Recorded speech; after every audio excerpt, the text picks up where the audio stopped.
বিসমিল্লাহির রহমানির রহিম। প্রিয় দেশবাসী, আসসালামু আলাইকুম। গৌরবজনক এই ঐতিহাসিক মুহূর্তে বাংলাদেশের সাহসী ছাত্র জনতাকে বিরচিত অভিনন্দন। হাজারো শহীদের প্রাণের বিনিময় জনতার ঐতিহাসিক এই বিপ্লবের মধ্যে দিয়ে গণহত্যাকারী খুনি হাসিনার পতন হয়েছে, রাহুমুক্ত হয়েছে আমাদের প্রিয় বাংলাদেশ। জনতার বিপ্লবের প্রথম ধাপ চূড়ান্তভাবে সফল হয়েছে।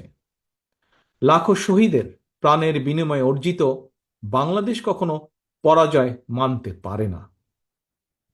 এই ঐতিহাসিক বিপ্লবের মধ্যে দিয়ে আবারও প্রমাণিত হয়েছে, দল মত নির্বিশেষে সকলে ঐক্যবদ্ধ থাকলে এই বাংলাদেশকে কেউ কখনো পরাজিত করতে পারে না, পারবে না। প্রিয় দেশবাসী, বিজয়ের এই ঐতিহাসিক মুহূর্তে আমি আজ সেই সব মায়েদের প্রতি বিনম্র শ্রদ্ধা জানাই, এই গণবিপ্লবে যারা তাদের প্রিয় সন্তানকে হারিয়েছেন। এভাবে গত 15 বছরে ফ্যাসিবাদী শাসনকালে অনেক সন্তান তার প্রিয়তম পিতাকে হারিয়েছেন, অনেক স্ত্রী প্রিয়তম স্বামী হারিয়েছেন।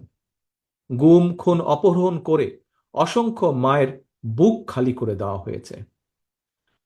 আপনাদের সন্তানের শহীদ মৃত্যু, স্বজনদের ত্যাগ তিতিক্ষায় 2024 সালের 5ই আগস্ট প্রিয় বাংলাদেশ আরেকটি বিজয় দেখেছে।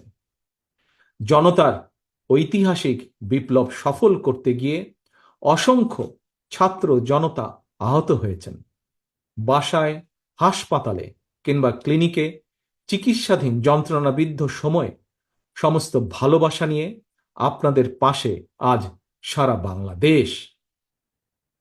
খুনি হাসিনার বিরুদ্ধে আন্দোলন করতে গিয়ে অসংখ্য মানুষ মিথ্যে মামলা ও রাজনৈতিক উদ্দেশ্য প্রণোদিত মামলায় গ্রেফতারের শিকার হয়েছেন, কারাগারে নিক্ষিপ্ত হয়েছেন। আমি অবিলম্বে তাদের বিরুদ্ধে দায় করা সকল মামলা প্রত্যাহার এবং তাদের কারামুক্তির দাবি জানাচ্ছি। একই সঙ্গে ছাত্রছাত্রীরা যাতে আবার স্বাভাবিকভাবে হলে, হোস্টেলে, ক্লাসে ফিরতে পারেন এবং পরীক্ষায় অংশ নিতে পারেন, আশা করি সেই পদক্ষেপ দ্রুত গ্রহণ করা হবে। প্রিয় দেশবাসী, দেশের 18 কোটি মানুষকে জিম্মি করে 12.5 কোটি ভোটারের ভোটের অধিকার কেড়ে নিয়ে বাংলাদেশকে তাবেদার রাষ্ট্রে পরিণত করা হয়েছিল। হত্যাকারী, গণহত্যাকারী খুনি হাসিনার পতনের মধ্যে দিয়ে জনগণ তাদের গণতন্ত্র, মানবাধিকার, লুণ্ঠিত ভোটের অধিকার পুনঃপ্রতিষ্ঠার পথ সুগম করেছে। এর মধ্যে দিয়ে জনগণের বিপ্লবের প্রথম ধাপ সফলভাবে সম্পন্ন হয়েছে। এরপর একটি অবাধ সুষ্ঠু নির্বাচনের মধ্য দিয়ে যেদিন দেশের 12 কোটি ভোটার নিরাপদে নিশ্চিন্তে ভোট দিয়ে জনগণের কাছে জবাবদিহিমূলক সরকার প্রতিষ্ঠা করতে পারবে, রাষ্ট্র, সরকার, শাসন প্রশাসনে মুক্তিযুদ্ধের মূল মন্ত্র সাম্য, মানবিক মর্যাদা প্রতিষ্ঠিত করতে পারবে, সর্বোপরি একটি গণতান্ত্রিক বৈষম্যহীন রাষ্ট্র সমাজ গড়তে পারবে, তখনই জনতার ঐতিহাসিক বিপ্লবের চূড়ান্ত সফলতা আসবে। প্রিয় দেশবাসী, জনতার ঐতিহাসিক বিপ্লবকে চূড়ান্ত লক্ষ্যে পৌঁছতে তাই যথাসম্ভব দ্রুততম সময়ের মধ্যে একটি অবাধ, সুষ্ঠু, নিরপেক্ষ নির্বাচনের আয়োজন করতে হবে। জনগণের দ্বারা নির্বাচিত প্রতিনিধিদের কাছে দ্রুততম সময়ের মধ্যে অবশ্যই ক্ষমতা হস্তান্তর করতে হবে।